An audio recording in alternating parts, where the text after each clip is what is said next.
तत्वार सूत्र का 7वां अध्याय चल रहा है और 16 सूत्र हो गए हैं। आज 17वां सूत्र पढ़ रहे हैं। सूत्र नंबर 17 पहले मैं पढ़ती हूँ, फिर सोनल जी आप पढ़िएगा। मूर्छा परिग्रह है। मूर्छा परिग्रह है। हाँ, मूर्छा को परिग्रह कहा है, यानी परिग्रह की परिभाषा बताइए। अभी हम सब एक एक पापों की देख रहे हैं ना।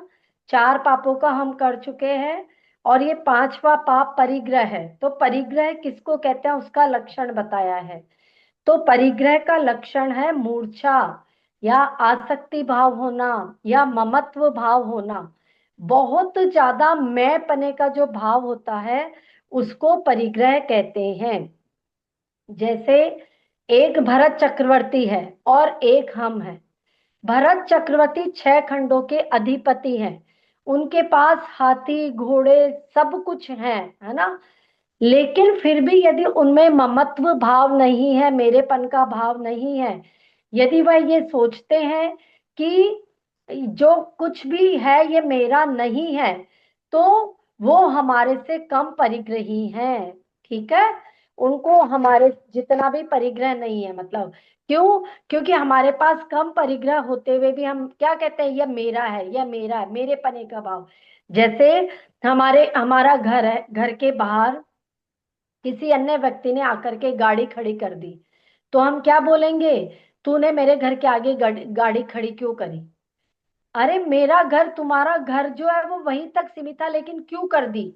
मेरे घर के दीवार पे तुमने पोस्टर क्यों चिपका दिया? तुमने ये यहाँ क्यों लिख दिया?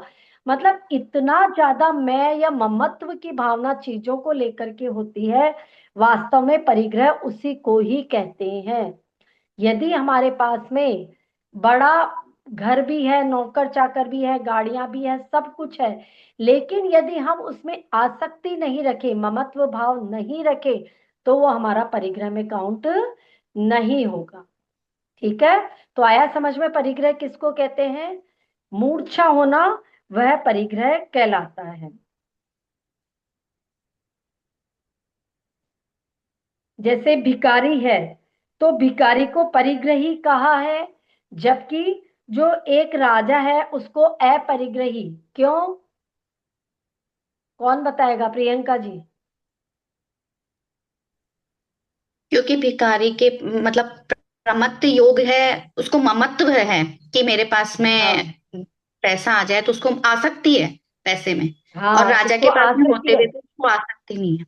हाँ, जैसे जो भिखारी होता ना, उसको कोई भी चीज दो, कुछ भी, फटे हुए कपड़े दिए या कुछ भी खाने के लिए दिया, वो सबको इकट्ठा करके, और चाहे उसके काम आए या ना आए, हाँ। वो सबको ले जा करके इकट्ठा करके घर में रख लेता है कि नहीं ये मेरे काम आ जाएगा। मैं इसको ओढ़ने के काम में ले लूंगा, फटे हुए कपड़े में उनको सिल लूंगा, या कैसे भी करके पूरा घर ऐसे सामानों से भर लेता है, क्योंकि उसमें उसके प्रति आ ममत्व, सकती। आसक्ति की भावना है। इसलिए वो क्या है? परिग्रही है। जबकि राजा आदि क्या करते हैं, जो भी उनके यहाँ दान आदि मांगने के लिए आते हैं, तो वो सबको खुले हाथों से दे देते हैं, क्या सोच करके कि नहीं, ये जो कुछ भी है ये मेरा नहीं है, ऐसा सोच करके वो दे देते हैं। तो इसलिए वो क्या है? अपरिग्रही है। आया समझ में? हाँ, ये हम्म। लाइन आती है ना, दाम बिना निर्धन की तृष्णावश धनवान। हाँ, ये जो है दान बिना निर्धन दुखी। निर्धन की, ये तो उसमें वो भावना है, तृष्णा वश धनवान, यानी और चाह के प्रति है ये वाली भावना, जो है ना 12 भावनाओं में से, कि उसको तृष्णा जो होती है वो उसकी कभी खत्म नहीं होती है, वो है ये। चलिए, अब व्रति का, नहीं, हाँ, व्रति का क्या लक्षण है? पहले हमने पांचों पापों का लक्षण पढ़ा। अब उसके बाद में जिसके व्रत हैं, तो उसका क्या लक्षण होता है ये पढ़ेंगे। ठीक है, सूत्र हम्म। नंबर 18। हाँ, चांदनी जी। निशल्यो व्रती। निशल्योव्रती। हाँ, यानी व्रति का लक्षण बताया है। व्रति कौन कहलाता है? निशल्यो, जो शल्य से रहित है। व्रति की परिभाषा यदि कोई पूछे तो क्या बोलेंगे? जो शल्य से शल्य रहित है। रहित जो होता है वह व्रति होता है। अब शल्य क्या होता है? शल्य का मतलब होता है जो दुख देता है, जो निरंतर कांटों की तरह चुभता रहता है, जो पीड़ा पहुंचाता रहता है, वह शल्य कहलाता है। जैसे यदि एक कांटा हमारे शरीर में चुभ जाता है तो वो प्राणियों को पीड़ा देता रहता है। वैसे ही क्या होता है, जिसके शल्य होती है ना, वह जो शल्य रहित होता है वह व्रति कहलाता है। अब शल्य की परिभाषा पढ़ेंगे कि शल्य कितने प्रकार का होता है। शल्य 3 प्रकार का होता है। एक माया शल्य, दूसरा एक निदान मिथ्या। शल्य, तीसरा एक मिथ्या। मिथ्या शल्य। मिथ्या। हाँ, यानी ये 3 चीजें हैं जो अगर कांटों की तरह चुभती रहती है और यदि वो उसमें विद्यमान है तब तो वो व्रति नहीं है। यदि ये नहीं है तो फिर वो व्रति है। तो एक एक के बारे में पढ़ते हैं। सबसे पहला माया। मायाचारी तो पढ़ चुके, वैसे तो सबको ही आता है। मायाचारी करना, ठगना, है ना।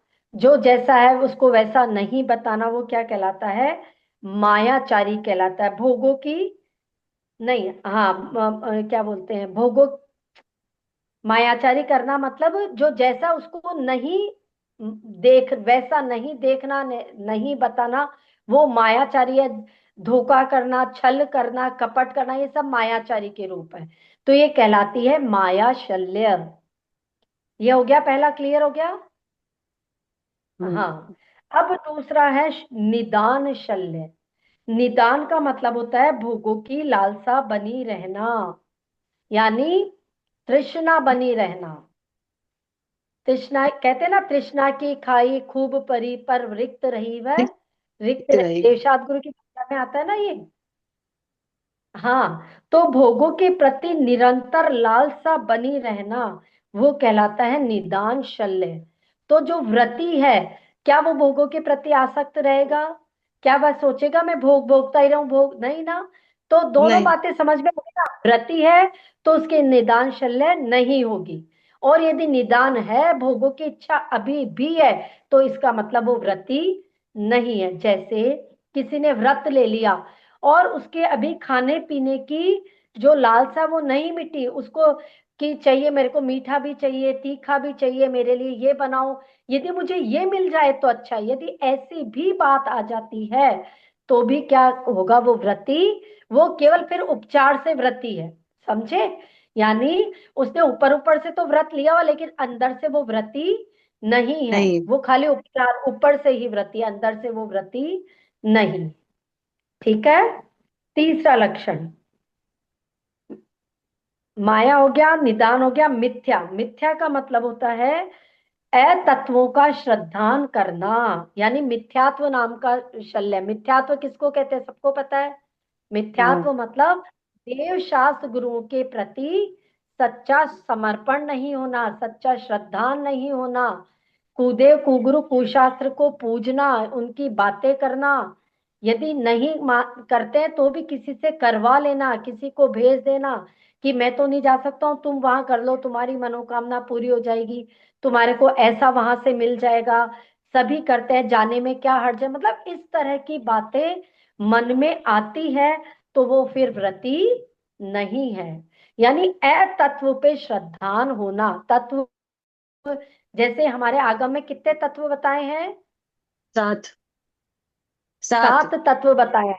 हाँ, तो उनको हाँ। वैसा नहीं मानना। 6 द्रव्य बनाए हैं, उनको उतना नहीं मानना कि 6 ही द्रव्य हाँ। क्यों है, 7वां क्यों नहीं हाँ। है। इस तरह से हाँ। मतलब अपनी अपनी अलग से उसमें इंटरप्रिटेशन करते रहना, अपनी बातों को गढ़ देना, आगम की सच्ची बातों को नहीं मानना, ये कहलाता है मिथ्यात्व। मिथ्या। तो इस प्रकार से यदि जिसमें ये 3 लक्षण है तो वो व्रती नहीं है। और व्रती कौन है? जो इन तीनों लक्षणों से रहित है, तो ये व्रती का लक्षण है।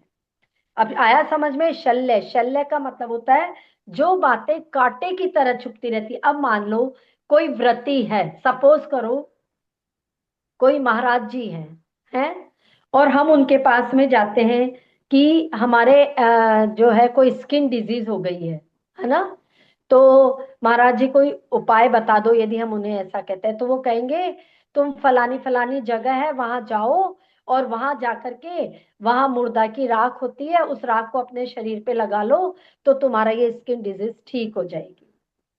तो क्या ये व्रति का लक्षण है? नहीं है ना। यानी उसमें अभी भी क्या है? मिथ्यात्व है, और वो मिथ्यात्व। मिथ्यात्व शल्य है, और जिसमें हम्म, शल्य है तो वो व्रति नहीं नहीं है। है। ये हाँ, क्योंकि ये चीजें हमें ही चुभेगी कांटे की तरह। कि हम तो देखो दिगंबर साधु के पास में आए थे, हम तो उनसे पूछने आए थे कि भाई हमारे ही धर्म का कोई भी कुछ उपचार है तो बता दो, या हम क्या कर सकते हैं। लेकिन वह तो हमें अन्य मतांतरों के पास में ऐसा ऐसा करने के लिए भेज रहे हैं। तो इसका मतलब क्या हो जाएगा कि हमें भी वो बात कांटे की तरह चुभेगी कि ऐसा क्यों कर रहे हैं, तो उनके लिए तो वो कांटा ही है। ठीक है, हम्म, आ गया समझ में? हम्म, चलिए आगे, सूत्र नंबर 19। हम्म प्रियंका जी, गार्य नगारश्च। गार्य नगारिश्च। हाँ, अब व्रति, पहले तो हमने पढ़ा व्रति के क्या लक्षण है। अब इस हम्म, सूत्र में पढ़ेंगे व्रति कितने प्रकार के होते हैं। ठीक है, व्रति कितने प्रकार के हैं? तो दो प्रकार के व्रति हैं। देखो क्या निकल रहा है यहां से शब्द, अगार्य और अनगार, मतलब दो शब्द निकलेंगे, अगारी और अनगारी। ये जो अगार्य है ना, यहाँ से ऊपर से अ निकल के अनगार हो जाएगा। तो एक तो अगारी और एक अनगारी, दो प्रकार के च शब्द आया ना। तो हम्म। अगारी और अनगारी दो प्रकार के व्रती होते हैं। ठीक है, अब क्या मतलब है अगारी का और अनगारी का? तो अगारी का मतलब होता है, सबसे पहले देखो अगार, अगार का मतलब किसी को पता है क्या होता है? घर घर। में रहने वाले, घर। घर, घर। अगार का गृहस्थ में मतलब रहने होता है वाले। घर। हम्म, अब क्या हम इसको ऐसा कहें जो घर में रहता है वह अगारी, जो घर में नहीं रहता है वो अनगारी? सिंपल परिभाषा, हम्म, है ना। अगारी का हम्म, मतलब जो घर में रहता है, और दूसरा अनगारी जो घर में नहीं रहता है। ठीक है, तो व्रती कैसे हुए? जो घर में रहते हुए प्रतिमा आदि का पालन करता है, ब्रह्मचर्य आदि, या जो ये प्रतिमाएं होती है उनका पालन करता है, वह तो अगारी व्रती कहलाते हैं। और अनगारी मतलब जो घर में तो नहीं रहते, जिन्होंने घर को छोड़ दिया है, संसार को छोड़ दिया है, बीवी बच्चे आदि सबको छोड़ करके जो कहाँ चले गए, इन व्रतों का पालन करने के लिए घर से बाहर चले गए, वो अनगारी कहलाते हैं। अनगारी व्रती कहलाते हैं। तो अनगारी में कौन आ जाएगा? मुनि। अनगारी मुनि में मुनि मुनि, मुनि आरिका आरिका, श्रावक। हाँ, क्षुल्लक, श्रावक। क्षुल्लिका, ये सब हम्म, आ जाएंगे। अच्छा अब एक बात बताओ कि, हाँ हाँ, कोई कर दो, हाँ, कोई ब्रह्मचारी है, उसके दो ही प्रतिमाएं हैं। अभी वैसे चाहे तो वो घर में रह सकता है, लेकिन वो घर में नहीं रह रहा है, वो अभी घर से बाहर रह रहा है। घर से बाहर का मतलब मुनि संघ में रह रहा है। तो मुनि संघ में रहने पर अब ये बताओ वो अगारी कहलाएगा कि अनगारी कहलाएगा? अगारी कहलाएगा। बिल्कुल सही, अगारी ही कहलाएगा, क्योंकि क्योंकि उसने वो पूरा भले छोड़ा घर में नहीं ना, नहीं, पूरी तरह से। हाँ उसने छोड़ा थोड़ी है, घर का हम्म। ममत्व भाव उसने अभी छोड़ा नहीं है, बस वो हाँ संग में रह रहा है। क्योंकि ये तो अगारी। डेफिनेशन अभी आगे वाले सूत्र से और अच्छे से स्पष्ट होगी, वो आ जाएगा अभी आगे, है ना। तो ये कहलाता है अगारी और अनगारी। अगारी मतलब घर में रह करके जो व्रतों का पालन करते वो व्रती अगारी कहलाएंगे। और जो घर में के बाहर, यानी जो घर बीवी बच्चे आदि सब छोड़ करके जो अपनी महाव्रतों का पालन करते हैं, फिर वो अनगारी व्रती कहलाएंगे। अब अगले सूत्र से ये स्पष्ट हो जाएगा, जो क्वेश्चन मैंने आपसे पूछा था ना, वो वाला। हम्म चलिए सूत्र नंबर 20, पहले मैं पढ़ती हूँ फिर प्रमीला जी। अणुव्रतो गारी। अणुव्रतो गारी। हाँ, अब देखो इसमें स्पष्ट परिभाषा आ गई।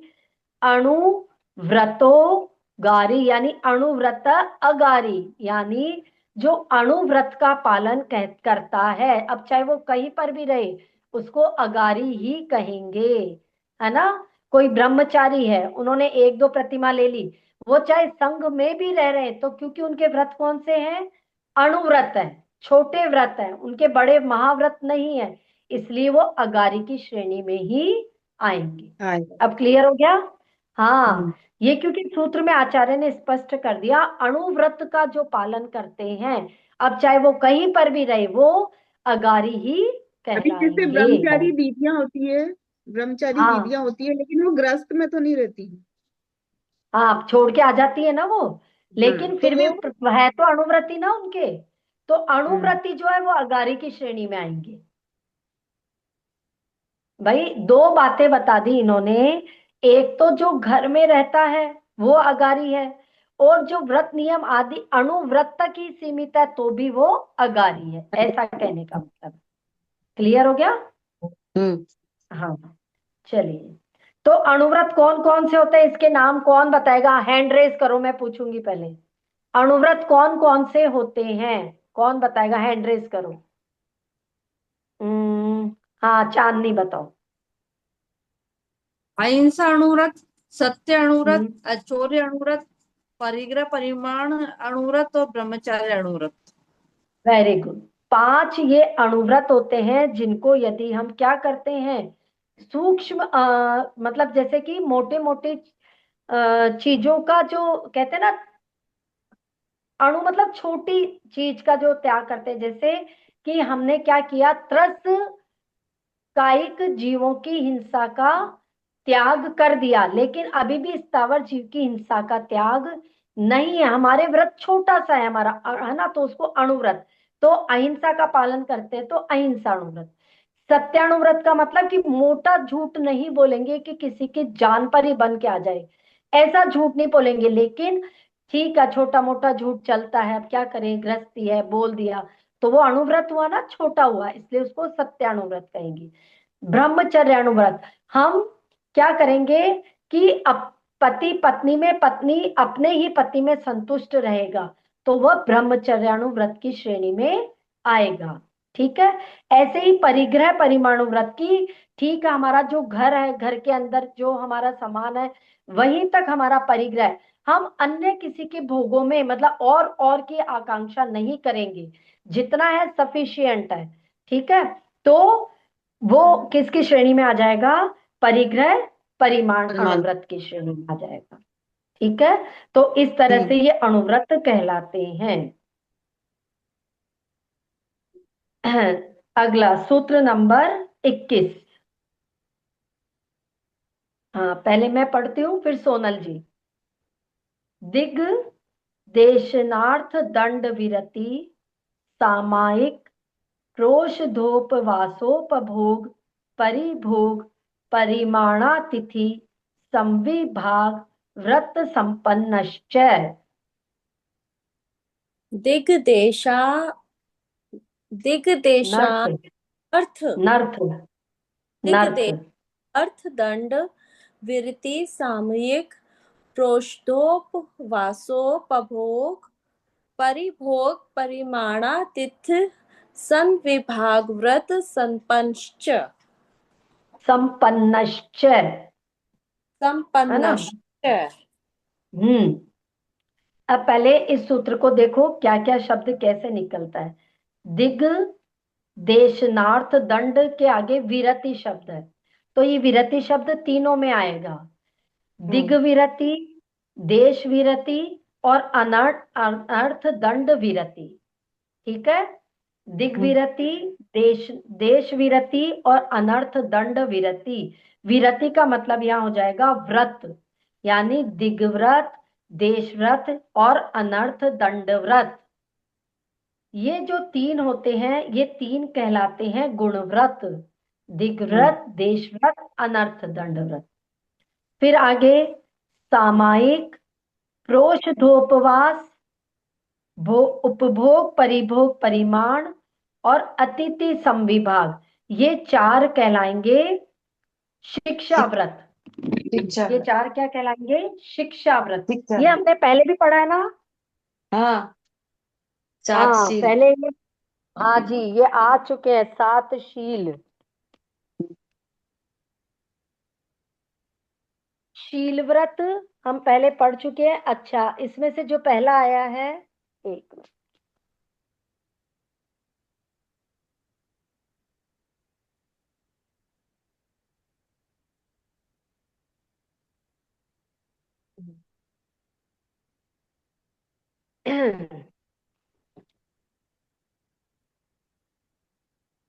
ये चार तो हैं शिक्षा व्रत और 3 है गुण व्रत। गुण व्रत का मतलब क्या होता है? जो हमारे गुणों में या व्रति के गुणों में वृद्धि करे, वो गुण व्रत कहलाते हैं। और शिक्षा व्रत जो हमें मुनि बनने की शिक्षा दे, वो शिक्षा व्रत कहलाते हैं। क्लियर? गुण व्रत और शिक्षा व्रत ये शील व्रत के नाम से भी जाने जाते हैं। अब इनका यहाँ जिक्र क्यों किया? इसलिए किया, देखो हम स्टेप बाय स्टेप आगे बढ़ रहे हैं, एक एक चीज। पहले हमने 5 पापों से विरति का नाम पढ़ा कि व्रति होते हैं। फिर व्रति किसको कहते हैं ये पढ़ा। फिर व्रति कितने प्रकार के होते हैं ये पढ़ा। अब फिर उसमें 2 प्रकार के आए व्रति, अणुव्रति और महाव्रति। तो अब अणुव्रति होने में क्या चीज सहायक है ना? एक चीज एक कड़ी दूसरी कड़ी से जुड़ती जा रही है, आगे से आगे हम बढ़ते जा रहे हैं।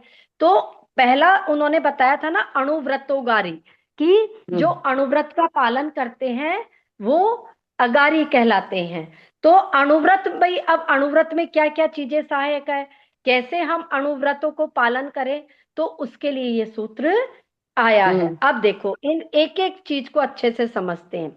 वैसे तो पूरा डिटेल में शायद मैंने समझाया हुआ ये है। आप लोगों से पूछूं मैं? चलो, अगर आता है तो बताओ, नहीं तो फिर मैं बता। दिग्व्रत किसे कहते हैं? हैंड रेज करो, मैं एक एक से पूछू। हाँ प्रियंका जी, दिग्व्रत किसे कहते हैं? दिशाओं दिशाओं में मर्यादा करना, कि उत्तर में जैसे मतलब कश्मीर तक जाना, ऐसे चारों दिशाओं में मर्यादा कर लेना, किससे आगे नहीं जाना। 10 दिशाओं में, 10 दिशाओं में। दसों दिशाओं 10 में। दिशाएं कैसी होती है? 4 तो दिशा, 4 दिशा, एक दिशा ऊपर और एक नीचे, ऐसे नीचे। 10 दिशाएं होती है। तो 10 दिशाओं में ही यह नियम ले लेना कि मैं अमुक दिशा में इतने किलोमीटर या इतनी दूरी तक जाऊंगा, है ना? ऊपर भी स्पेस में इतने तक जाऊंगा, नीचे समुद्र में इतने तक जाऊंगा। ऐसी ऐसी मर्यादा बांध लेने को कहते हैं दिग्व्रत। अब ये क्यों ली हमने, क्यों लिया ये, ऐसा क्यों किया हमने? कौन बताएगा? हैंड रेज करो। हाँ प्रियंका जी। क्योंकि इससे बाहर जो हमने मर्यादा करी, यदि उससे बाहर का जो पाप है वो हमें ना लगे हाँ, दूर। एक अपन ये बोलते हैं ना प्रार्थना, कि जिस दिशा में मैं रहूं उस दिशा की मुझे छूट है, बाकी सब दिशाओं विदिशाओं का मेरा त्याग रहेगा। माइक में।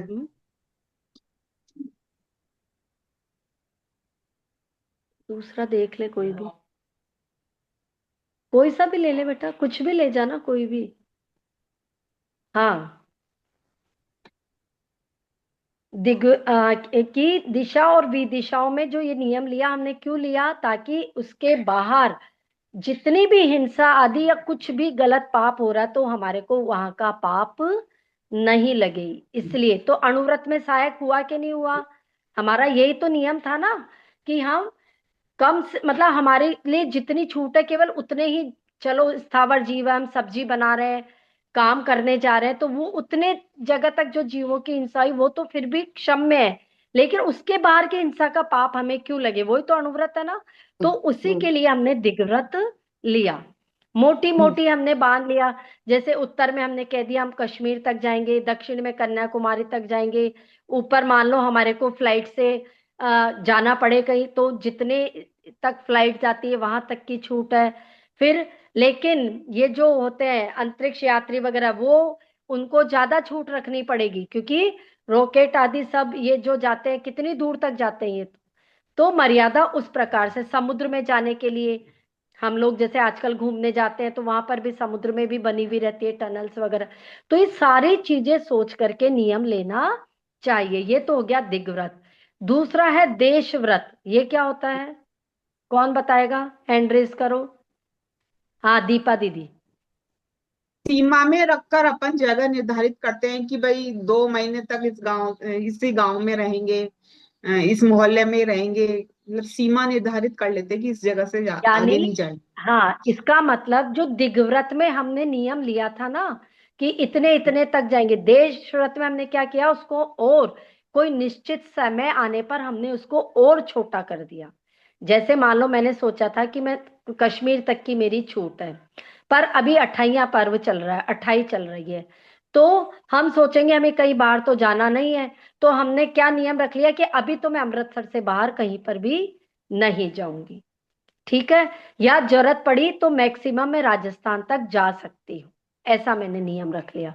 क्योंकि पूर्व पश्चिम उत्तर चारों दिशाओं का लेते हैं ना हम लोग, तो हमने निश्चित समय आने पर या डे बाय डे भी करते हैं इसको कि आज मैं अमृतसर से बाहर नहीं जाऊंगी। वैसे तो नियम था अपना, पर पता हमें आज कहीं जाना ही नहीं है, तो हमने नियम ले लिया कि आज मेरा, तो वो कहलाता है देश व्रत। देश व्रत का नियम लेने पर हम और ज्यादा क्या हो जाते हैं, और ज्यादा प्रकार की हिंसाओं से बच जाते हैं। जो पाप हमें कश्मीर तक लग रहा था वो अब अमृतसर तक समेट गया। अमृतसर से भी और कम तक करना तो क्या करोगे, बस मेरे मंदिर तक जाने की छूट है, उसके आगे मैं नहीं नहीं जाऊंगा। जाऊंगी। फिर मंदिर जाके आ गए कि आज मैं अपनी कॉलोनी से बाहर नहीं नहीं जाऊंगा। जाऊंगा। फिर कॉलोनी से रात हो गई कि अब मैं मेरे घर से बाहर नहीं जाऊंगा, मेरे बेडरूम से। तो ये सारे क्या कहलाते हैं, देश देश व्रत व्रत। की श्रेणी में आए। ठीक है? तो ये सब हम्म। हिंसाओं से बचने के लिए। तीसरा है अनर्थ दंड व्रत। क्या होता है इसका मतलब, कौन बताएगा? हैंड रेज करो, क्योंकि मैं पढ़ा चुकी हूँ ये सब पहले। और किसी को आता है? प्रमिला जी, आपको आता है? देश अनर्थ मतलब जो अपने देश में न जा करके दूसरी जगह चले जाना, उसके नहीं उस नहीं नहीं उपकार न होकर प्रवृत्ति करना। नहीं नहीं मतलब अपना नहीं। देश को निश्चित कर मन लिया और हम वचन दूसरी काय जगह की चले गए। क्रिया से विरत होना। हाँ? क्या होना? मन वचन मन वचन काय की क्रिया से विरत होना। और थोड़ा सा और सही करो इसको। हाँ, प्रियंका जी। बिना बिना प्रयोजन की क्रियाएं करना। जो दोनों जैसे को मिला लो, अब जो दीपा दीदी ने बोला, प्रियंका जी, दोनों को मिलाना पड़ेगा। यानी जो प्रयोजन रहित काम है उनमें मन वचन काय का अशुभ उपयोग हटा लेना, वो है ना? अनर्थ दंड। हाँ। अनर्थ दंड है वो, अनर्थ हाँ। दंड है। यानी हम्म। हम कई बार, मैंने कितनी बार बताया कि ऐसे काम करते हैं जिनसे हमारे को लेना एक ना देना दो, फिर भी हम उन कामों को करते रहते हैं।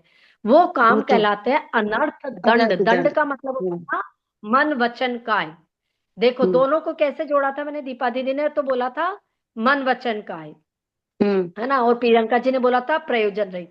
तो अनर्थ यानी बिना प्रयोजन के मन वचन काय को वहां से हटा लेने का नाम अनर्थ दंड व्रत अनर्थ है, दंड। व्रत। हाँ, ठीक है। कब? कि हमें कोई ऐसा काम नहीं करना, जैसे ये जिससे। भी 5 प्रकार का होता है अनर्थ दंड भी। हम्म। हम्म। पापोपदेश, हिंसा हिंसा दान। दान, अध्ययन। अपध्यान, दुश्रुति सुश्रुति। और प्रमाद। प्रमादचर्या। ये 5 प्रकार का अनर्थ दंड है। तो पापोपदेश, बिना मतलब किसी को पाप का उपदेश देना। करते हैं कि नहीं करते? कई बार हाँ हमें तो जी। मतलब नहीं है। हाँ, किसी को बिना मतलब, जैसे एक कोई व्यापारी है, वो मान लो ये कोई चमड़े का वो बना रहा है, बेल्ट बना रहा है, पर्स बना बहुत रहा बड़ा। है, अभी हम्म। उसने काम शुरू नहीं किया है, सॉरी इसको ऐसे वो काम करा शुरू नहीं किया है। आप उसको क्या कहते हो? तेरे पास अगर कोई काम धंधा नहीं है तो तू ऐसे कर, ये बहुत डिमांड में है, तो तू चमड़े का बेल्ट का और पर्स का काम शुरू कर ले। अब आपने क्या करा?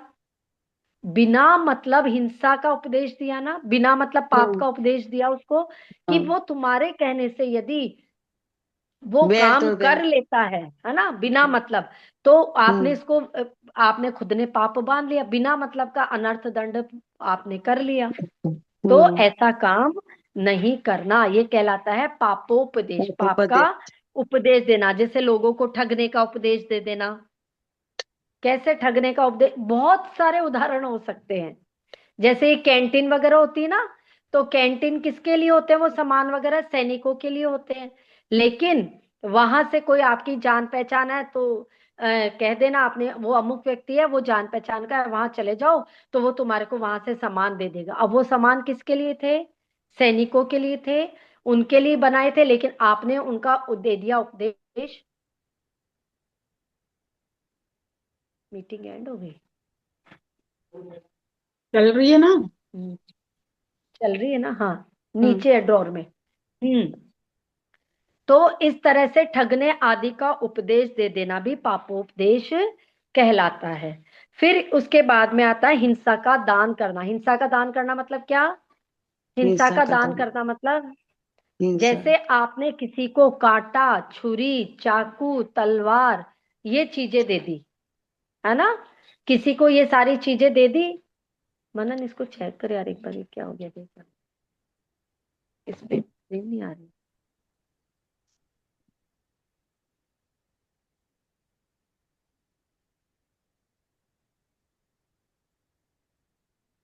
हम्म। तो हिंसा दान दे दिया आप। यदि हम्म। मान लीजिए आपने तो अच्छा सोच करके दिया कि मैं चाकू उसको फल सब्जी आदि जो बंदारने के लिए मैं उसको दे रहा हूँ, साफ करने के लिए दे रहा हूँ, पर आपको पता है क्या वो उसका मिस यूज कर देगा। तो यदि हम्म। उसने मिस यूज कर दिया तो इसका पाप किसको जाएगा, आपको जाएगा। अब। इसलिए ऐसा हिंसा का दान नहीं करना, ये हिंसा दान कहलाता है। फिर तीसरा कहलाता है अपध्यान। अपध्यान का मतलब होता है जैसे कोई लड़ रहा है, कोई युद्ध में गया है ना, तो आप उनके बारे में सोचते रहते हैं, उनका ही ध्यान करते रहते हैं, कैसे ये जीत जाए तो अच्छा है, वो मर जाए तो अच्छा है, उसको वो मार दे तो अच्छा है। ऐसा बार बार में गलत गलत चिंतन करना, गलत गलत ध्यान करना, ये कहलाता है अपध्यान करना। जैसे किसी के अंगों का छेदन, धन का अपहरण, है ना, ये कैसे किया जाए, मतलब मन में ये सोचना, बुरा विचार करना कि मैं कैसे किसी के धन को चुरा लूं, मैं कैसे ये गलत काम कर दूं या किसी को करवा लूं, तो ये कहलाएगा अपध्यान। तीसरे नंबर का अनर्थ दंड हो गया ये। चौथा, दुश्रुति अनर्थ दंड। दुश्रुति का मतलब होता है जो बिना प्रयोजन वाली हिंसा या राग को बढ़ाने वाली जो दुष्ट गलत कथाएं थी, उनको सुनाना या उनकी शिक्षा देना, दुश्रुति आया यहाँ पे। दुश्रुति का मतलब अच्छी बातें नहीं बताना, किसी को गलत बातें बताना, गलत शिक्षा देना, वो कहलाएगा दुश्रुति अनर्थ दंड। ठीक है, गलत हम्म। बातें कुल मिलाकर के किसी को गलत बातें सिखाना, गलत बोल। वो दुश्रुति नाम का अनर्थ दंड कहलाएगा। फिर है प्रमादचर्या। प्रमादचर्या का मतलब होता है जैसे हम चल रहे हैं, वॉक करने गए, चलते चलते पेड़ पौधे के पत्ते तोड़ लेना, पूजा आदि कर रहे हैं तो उनके चटाइयों में से उनके तिनके निकाल लेना।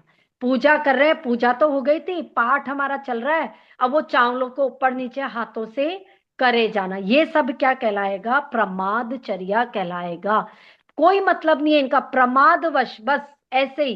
प्रमाद का मतलब पहले बताया था, कषाय भी होता है, तो कषाय मतलब कुछ भी उल्टा सीधा काम ऐसे करते रहना, तो वो जैसे बिना प्रयोजन के यहां वहां घूमते रहना।